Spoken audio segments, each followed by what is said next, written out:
Hey everyone, welcome to Elevator. Elevator में आप सभी का स्वागत है। मैं गौरव, आपका मेंटर, आपका दोस्त, स्वागत करता हूँ इस प्लेटफॉर्म पे। आज का जो वीडियो है, ये जो विषय है मैंने लिख रखा है करंट अफेयर्स। ठीक है, तो दिल्ली पुलिस का नोटिफिकेशन आया है, फॉर्म भी भर रहे हैं, तो उसको लेकर शायद नवंबर में पेपर है। उसके साथ CHSL का भी पेपर है, रिसेंटली आप देखोगे। UPSI का भी जल्द ही नोटिफिकेशन आ जाएगा। तो जो बच्चे हैं, जो विद्यार्थी हैं, उनके मन में करंट अफेयर्स को लेके बहुत डिलेमा है, बहुत दुविधा है। और वो ये है कि उनको समझ नहीं आ रहा कि पूरे साल की करंट अफेयर कैसे करें या कैसे खत्म करें या कैसे पढ़ें। तो इस वीडियो के माध्यम से मैं सिर्फ ये बताऊंगा कि करंट अफेयर को पढ़ने का तरीका क्या होना चाहिए। और आप एक बार ये तरीका सीख गए, ये जो करंट अफेयर को पढ़ने का जो तरीका है, हाँ, हो सकता है आपको थोड़ा सा टाइम लगेगा इसको सीखने में या डेटा कलेक्ट करने में, 1 महीने या 1.5 महीने। लेकिन एक बार ये आदत आ गई अगर आपको, फिर आपको कहीं भी जाके फिर करंट के लिए आपको टेंशन नहीं लेनी होगी, ना ही करंट के लिए आपको अलग अलग प्लेटफॉर्म्स पे भागना पड़ेगा। अब चूंकि रिसेंट 3-4 साल में पैटर्न जो चेंज हुआ है, उसमें करंट अफेयर्स का काफी ज्यादा पोर्शन पूछा जाने लग गया, और वो पूछा भी जाना चाहिए, क्योंकि आप अपने आसपास के क्षेत्रों से कितना अवेयर रहते हो ये आपकी मेंटल स्ट्रेंथ बताती है। और आपसे जाहिर सी बात है कि आप सरकार का हिस्सा बनने जा रहे हो, तो सरकार की पॉलिसीज आपसे पूछी जाएंगी। ठीक है, तो इस लेक्चर के माध्यम से मैं बताऊंगा कि एक तरीका होता है करंट अफेयर्स को पढ़ने का, इसको आप अडॉप्ट करिए, है ना। ये काफी सही तरीका होता है। और मैं अभी आपको एग्जांपल देता हूँ कि कैसे पढ़ना चाहिए। कोई भी एग्जांपल एक ले लेते हैं हम। लास्ट ईयर का ले लेते हैं, आप सबका फेवरेट एग्जांपल। ठीक है, तो 14 फरवरी को क्या हुआ था? पुलवामा अटैक हुआ था, है ना भाई। पुलवामा अटैक हुआ था, जिसमें हमारे करीब 40 CRPF के जवान शहीद हुए थे। और जैसे मोहम्मद, जो एक आतंकवादी संगठन है, उसने बोला था कि हमने ये कराया। तो अब इसको आप कैसे कनेक्ट करोगे, इस पुलवामा अटैक को? ये वन लाइनर क्वेश्चन है, लेकिन इसके साथ बहुत सारी चीजें जुड़ी हैं। अब देखो जुड़ी क्या क्या है। 14 फरवरी को पुलवामा अटैक हुआ, 27 फरवरी को हमने रिट्रीव किया, और हमने क्या किया? Balakot air strike, Balakot air strike. ठीक है भाई, इससे पहले भी हम एक एयर स्ट्राइक कर चुके हैं 2016 में, सर्जिकल स्ट्राइक। ठीक है भाई, सर्जिकल स्ट्राइक को एक नया नाम दिया गया है, इसका नाम है पराक्रम पर्व। अब हम सर्जिकल स्ट्राइक को पराक्रम पर्व मनाते हैं। इसका मतलब डेट इंपॉर्टेंट हो गई, तो 28 सितंबर 2016 को हुई थी। 28 सितंबर को हम हमेशा क्या मनाएंगे? पराक्रम पर्व मनाएंगे। अब अगर हम एयर स्ट्राइक की बात करें, तो दो चीजें थी। एक तरफ था हमारा भाई पाकिस्तान, और एक तरफ हम इंडिया। तो पाकिस्तान की तरफ से एक विमान आया था, जो विमान उन्होंने उड़ाया था वो था F-16, और भारत की तरफ से हमने ग्वालियर से निकाले थे MiG-21। ठीक है, MiG-21। तो हमारी तरफ से MiG-21 गए सुबह सुबह, और जैसे मोहम्मद के जितने भी ठिकाने थे बालाकोट में, उसको हमने ध्वस्त कर दिया। लेकिन उसी दौरान एक घटना हुई कि MiG-21 उड़ाने वाले हमारे देश के जाबाज fighter wing commander Abhinandan Varthaman क्या हुए? पाकिस्तान में इवैक्यूएट कर गए। उनका प्लेन खराब हो गया, जिसकी वजह से वो चले गए। अब देखो कहानी कैसे टर्न होती है। अब सवाल तुमसे क्या पूछ लिया जाएगा? दो सवाल है। MiG-21 भारत ने किससे खरीदा? रशिया से खरीदा। पाकिस्तान ने F-16 कहां से खरीदा था? USA से खरीदा था। ठीक है, रशिया से हमने कब खरीदा ये? तो 1963 में खरीदा। ठीक है भाई, 1963। अब ये भी सवाल बन सकता है current affair, still current affair है, अभी भी ये करंट अफेयर ही चलेगा। अब देखो, इंडिया की या फिर किसी भी देश की पॉलिसी जो होती है, वो उसकी संस्कृति में, गानों में, फिल्मों में झलकती है। तो 1960 का अगर हम बात करें, तो एक गाना था, मेरा जूता है जापानी, पतलून इंग्लिस्तानी, सर पे लाल टोपी फिर भी दिल है हिंदुस्तानी। तो मेरा जूता है जापानी, तो टेक्निकल असिस्टेंट कहां से भैया? जापान से। पतलून इंग्लिस्तानी, ये जो पैंट हम पहन रहे थे, ये कहां के थे? अंग्रेजों के, क्योंकि अंग्रेजों से हम आजाद हुए थे।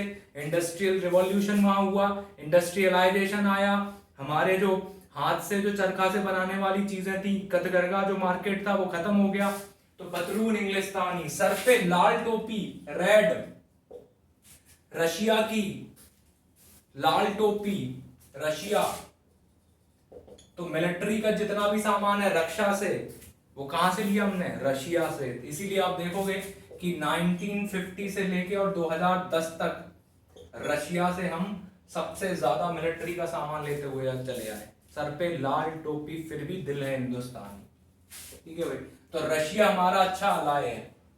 अभी भी हम S-400 मिसाइल खरीद रहे हैं। बात करते हैं करंट पे। तो MiG-21 रशिया से हमने खरीदा, इन्होंने यूएसए से खरीदा। अब MiG-21 हमने कब खरीदा? 1963 में। आपको मैं 1963 की कार दे दूं या बाइक दे दूं, क्या आप 1963 की कार चला पाओगे? तो आप बोलोगे नहीं चला पाओगे।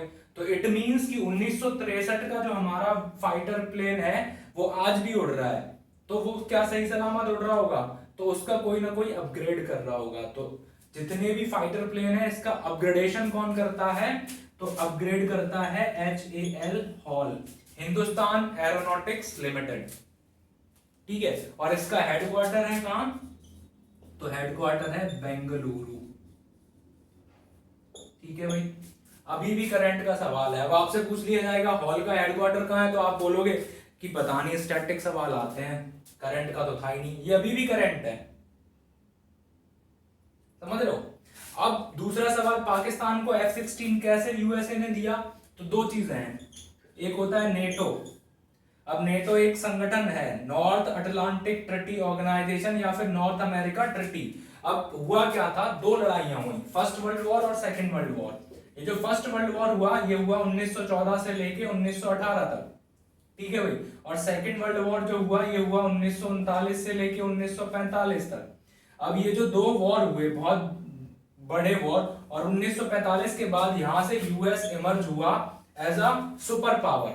जब ये सुपर पावर निकले तो इनको लगा कि भैया यूएस जो रशिया है उनके पास तो अपना संगठन है, यूएसएसआर का नाम सुना होगा आपने, सोवियत संघ, 15 देशों का एक समूह था जो रशिया ने बना रखा था। तो यूएस को लगा कि हम भी एक संगठन बनाते हैं कुछ देशों का, और यूएस एक नई चीज लेके आया, नेटो। तो 45 में युद्ध खत्म हुआ और 45 के बाद 49 में इन्होंने बना दिया NATO, North Atlantic Treaty Organization. तो जो देश नेटो के साथ जाएंगे, जो देश नाटो का मेंबर बनेंगे, तो उन देशों पे अगर कोई भी अटैक करता है दूसरा देश, तो उस पे सबसे पहले अमेरिका अटैक करेगा। ये है अलाय। अब इसके बाद कुछ देश तो नाटो को मेंबर बन गए। अभी कितने देश हैं? तो 30 देश हैं इसके नेटो के मेंबर। और नेटो का जो हेडक्वार्टर है वो है ब्रुसेल्स। ब्रुसेल्स, और ब्रुसेल्स कहां पड़ता है? तो बेल्जियम में। ठीक है भाई, बेल्जियम, और बेल्जियम यूरोप में पड़ता है। ठीक है, अभी भी ये करंट है, करंट ये जोड़ते चले जाओ। अब हुआ क्या, पाकिस्तान को F-16 कैसे मिला? तो पाकिस्तान नेटो का मेंबर नहीं है, लेकिन अब यूएस एक और कॉन्सेप्ट लेके आया, बोला कि नॉन नेटो अलाय, आप नाटो के मेंबर मत बनो पर हमारे अलाय बन जाओ। इससे फायदा ये होगा कि अगर आप हमारे अलाय बन जाओगे, नॉन नेटो अलाय, तो हम आपको मिलिट्री बेस प्रोवाइड कराएंगे, मिलिट्री से रिलेटेड सामान प्रोवाइड कराएंगे, जिसका इस्तेमाल आप कर सकते होंगे और जिसके पैसे आप, जब आपके पास पैसे हो तब दे देना। तो पाकिस्तान नॉन नेटो अलाय है भाई। 2004 में पाकिस्तान ने ज्वाइन किया था और 2004 में नॉन नेटो अलाय बना था पाकिस्तान। इसीलिए पाकिस्तान को F-16 दिया गया था यूएसए के द्वारा। पर यूएसए ने यह बोला था कि किसी भी युद्ध में आप इसका इस्तेमाल नहीं करोगे। इसीलिए आप देखोगे कि उस टाइम पे यूएसए ने पूछा था कि यार तुमने F-16 क्यों उड़ा दिया, तो उन्होंने बोला कि नहीं नहीं हमने नहीं उड़ाया। समझ आ रहा है? भारत क्या नॉन नेटो अलाय है? नहीं, ना तो भारत नॉन नेटो अलाय है ना ही नेटो अलाय है, क्योंकि भारत की एक पॉलिसी है नेम, नॉन अलाय मूवमेंट। हम किसी के भी साथ अलाय नहीं करेंगे, हम स्वतंत्र रहेंगे, जिससे हमारा मन करेगा उसके साथ हम क्या कर लेंगे, अपना देख लेंगे, रक्षा का सामान किससे खरीदना है किससे क्या। तो ये अभी भी करंट है, आप ऐसे जोड़ सकते हो। ठीक है, सो नेटो नॉन नेटो, इनकी एक यूएसएसआर, ये क्या है, ये रशिया का संगठन था। ठीक है, 1922 में बना था और 1991 तक चला। 1991 पे ये खत्म हो गए। फिर जब ये खत्म हुए तो बाकी के देश निकल के आ गए, तुर्कमेनिस्तान, कजाकिस्तान, ताजिकिस्तान, जितने भी देश हैं ये सब बाद में अलग हो गए।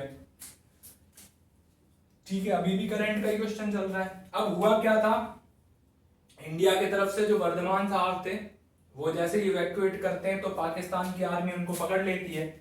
अब उनको पकड़ लेती है, अभी भी हमारे एक और व्यक्ति हैं कुलभूषण जाधव, वो भी इनके ही अंडर है। अब आप ये समझो कि कुलभूषण जाधव को क्यों नहीं छोड़ रही पाकिस्तान की आर्मी, जबकि इनको वर्धमान साहब को 3 दिन के अंदर छोड़ दिया, 1 मार्च को ये वापस आ गए। ठीक है, अभी भी करंट ही चल रहा है। तो क्यों छोड़ा गया था, उसका रीजन क्या था, तो रीजन है जनेवा संधि, जनेवा ट्रीटी।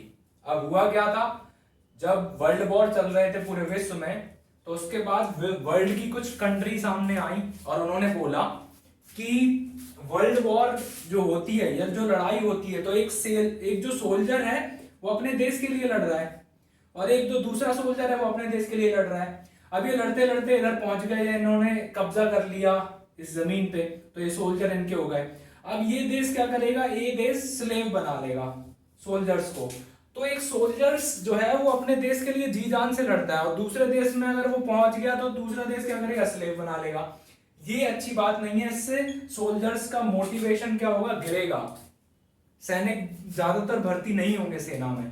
तो 1949 में ये ट्रीटी फाइनल हुई, जनेवा संधि, और इस ट्रीटी में बोला गया कि कोई भी देश का जो सोल्जर होगा वो लड़ाई करते हुए भी अगर दूसरे देश में पहुंच जाता है तो सम्मान के साथ उसको क्या कर दिया जाएगा, वापस भेज दिया जाएगा। आप देखोगे 1971 की जो लड़ाई थी, इसमें हमने करीब 93,000 सैनिकों को बंदी बना लिया था पाकिस्तान के, लेकिन जनेवा संधि के अनुसार हमने क्या किया था, उनको वाइज्जत सम्मान के साथ वापस किया था। यही रीजन है कि वर्धमान साहब को 1 मार्च को वापस कर दिया गया था जनेवा संधि, जनेवा ट्रीटी के अनुसार। ठीक है, अब आपके पास ऑप्शन आएगा कि भाई वर्धमान को वापस किया गया था, तो आप उसमें ये मत लगा देना। एक ऑप्शन ये भी हो सकता है कि मोदी साहब का 56 इंच का सीना है, इसलिए, है ना, तो जनेवा ट्रीटी। ठीक है भाई, अभी भी करंट चल रहा है। आप देखो कि हमने सिर्फ पुलवामा उठाया और ये सब करंट अफेयर्स की चीजें चल रही है। ठीक है, तो वर्धमान साहब अब हमारे सुपर हीरो हैं। अब जैसे ही वापस आएंगे तो इनको अवार्ड तो मिलना ही है, तो अभिनंदन वर्धमान, यहीं से आप कनेक्ट करते जाओ। ठीक है भाई, विंग कमांडर है ये, किसके, एयरफोर्स के। ठीक है, जैसे एयरफोर्स आता है तो 3 सेना हमेशा एक साथ रखो, आर्मी, एयरफोर्स और नेवी, ये जान है हमारे देश की। तब इनको 2 अवार्ड दिए गए। पहला अवार्ड महावीर स्वामी अहिंसा पुरस्कार, और दूसरा जो अवार्ड था ये था वीर चक्र। ये दिया जाता है भाई, गैलेंट्री अवार्ड्स बोलते हैं इनको, वीरता के लिए दिए जाते हैं। अब यहां से फिर आप कनेक्ट कर लो, 2 तरह के होते हैं, एक होता है वॉर क्षेत्र में देने वाले और एक होता है पीस में। मतलब एक तो जब लड़ाई हो रही है, युद्ध, उस टाइम पे अगर आप कुछ वीरता वाला काम करते हो तब आपको मिलते हैं, और पीस टाइम पे भी मिलते हैं। तो वॉर क्षेत्र में 3 तरह के अवार्ड होते हैं, एक होता है परमवीर चक्र, एक होता है महावीर चक्र, उसके बाद होता है वीर चक्र। तो ये जो वीर चक्र है 2019 का, ये किसको मिला, अभिनंदन वर्धमान को।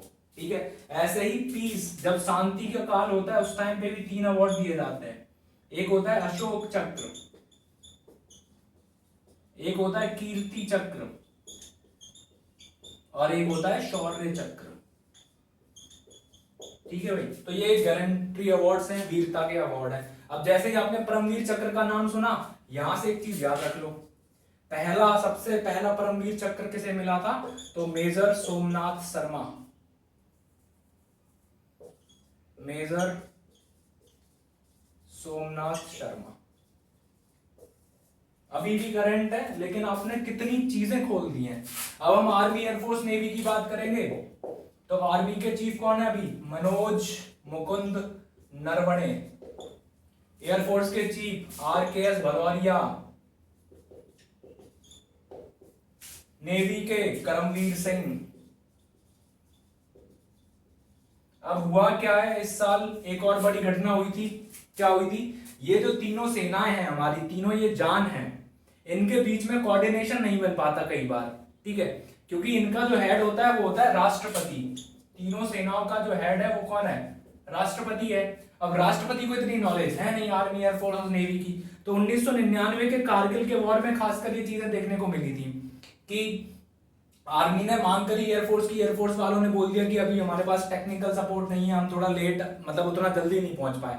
तो अब इन तीनों के बीच में कोऑर्डिनेशन बनाने के लिए इसी साल एक नई post I, CDS, chief of defence staff. Chief of defence staff बहुत इंपॉर्टेंट है, और ये बने हैं जनरल विपिन रावत।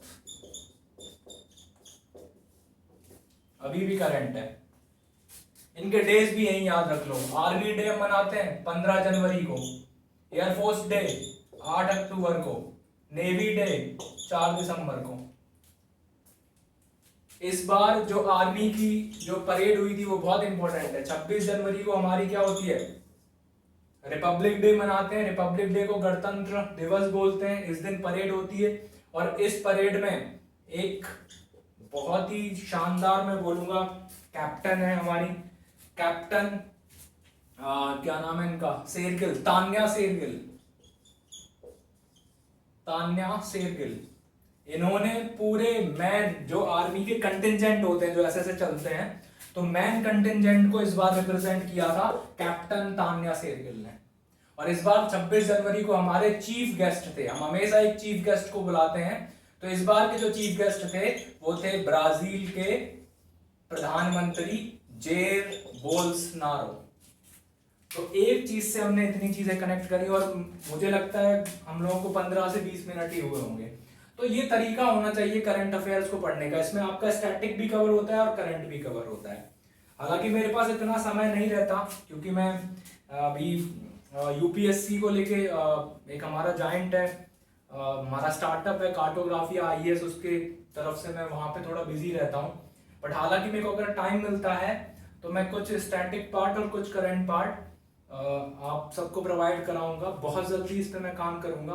बाकी आप ये तरीका अपनाएं और घर पर रहें, स्वस्थ रहें, पढ़ाई करते रहें, ठीक है। सिलेक्शन लें, वो बहुत इंपॉर्टेंट है इसके टाइम पे। और मैं समय समय पे आपको कुछ वीडियोस देता रहूँगा, या फिर आगे थोड़ा टाइम मिलता है तो मैं कुछ स्टैटिक पार्ट भी दूंगा, जिससे आपकी पढ़ाई और ज़्यादा सुगम और ज़्यादा अच्छी हो सके। बाकी ध्यान रखें अपना। थैंक यू, धन्यवाद।